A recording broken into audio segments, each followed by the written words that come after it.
Convicted from 1950 was an entertaining crime prison movie starring legendary actor Glen Ford, Broderick Crawford, and Dorothy Malone. It was directed by Henry Levin, based on a 1929 play by Pulitzer Prize winner Martin Flavin. It's a great film with a number of excellent actors, all really doing a great job with this story here. The film opens up with two detectives who show up at a club where a murder has just taken place. You talk to the character Joe, who's played by actor Glen Ford, who is there on a date with Bertie, played by actress Martha Stewart, who are recently caught in the film In a Lonely Place with Humphrey Bogart. The detectives bring the two of them downtown for questioning, and Bertie is brought back first to speak to the DA, who is this very hard-edged character, George Knowland, played amazingly here by this big tough guy, Broderick Crawford. I mean, he's old school tough. He lights a match for his pipe off the sole of his shoe. I mean, come on, that's pretty cool. "I want a lawyer," she demands, and he casually says, "I'm a lawyer. What can I do for you?" I love it. So Bertie gives her side of the story, and then next the DA speaks with Joe, and he explains to Joe that the guy that he fought with had died from the head injury.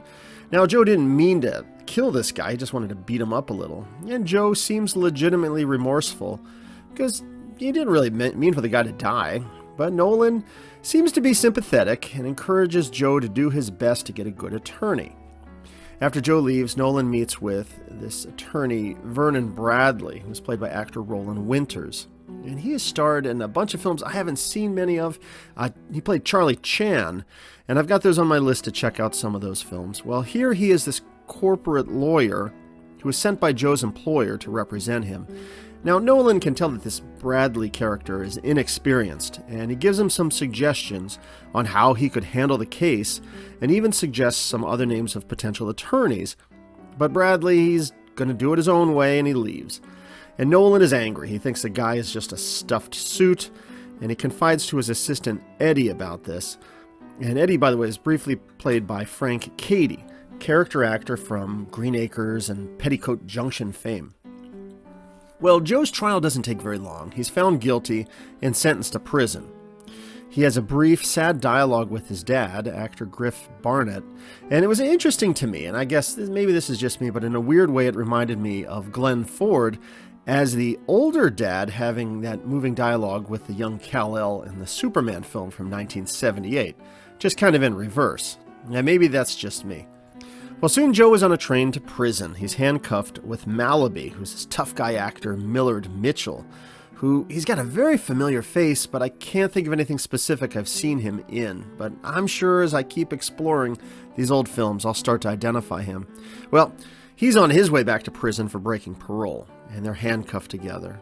And soon Joe is at prison, and he's on laundry detail. And in his cell, 6 months have passed, and he's lamenting how he's been there for so long. Now, the parole board is headed by actor Ed Begley, and they've reviewed his case, and they decide to give him about 5 years. So the years have been passing, he's getting closer to getting out.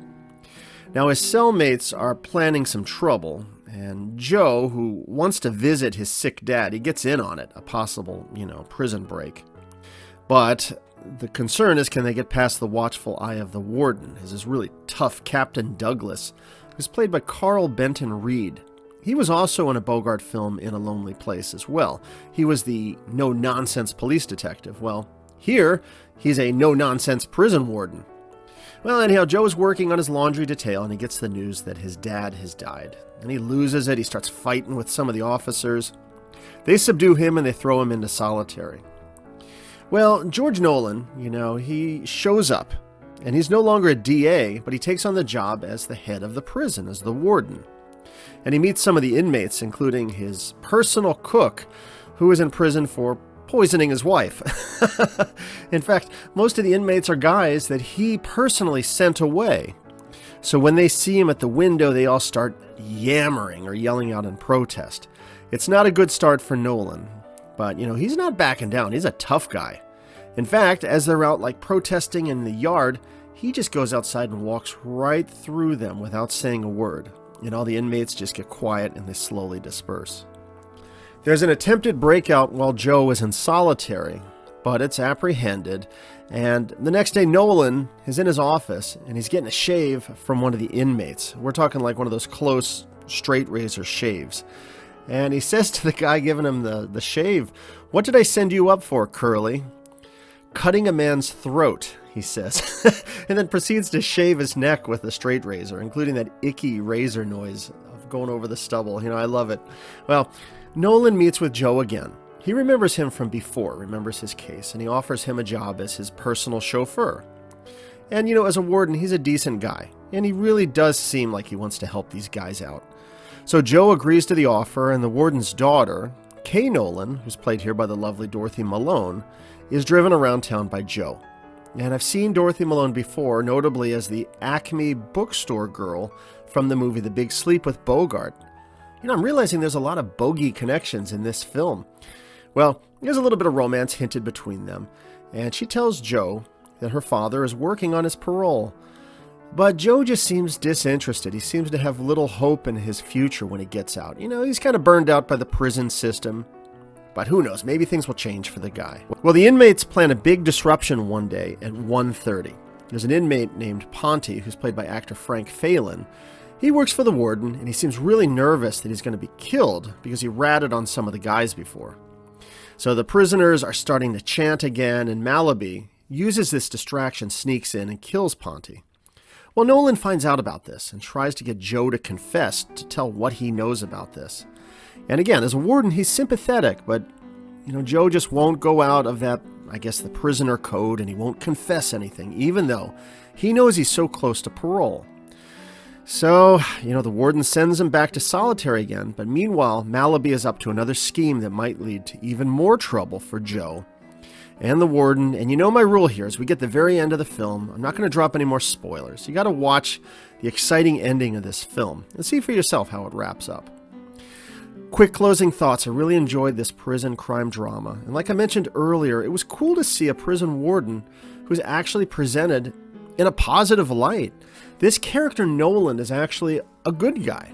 I've seen too many shows and films where the warden is basically just a corrupt jerk who wants the prisoners to all do gladiatorial fighting and things like that. But here, you can see he legitimately wants to help these guys reform, and he has no problem with walking around them, talking to them, and trying to give them a second chance, and trusting in them.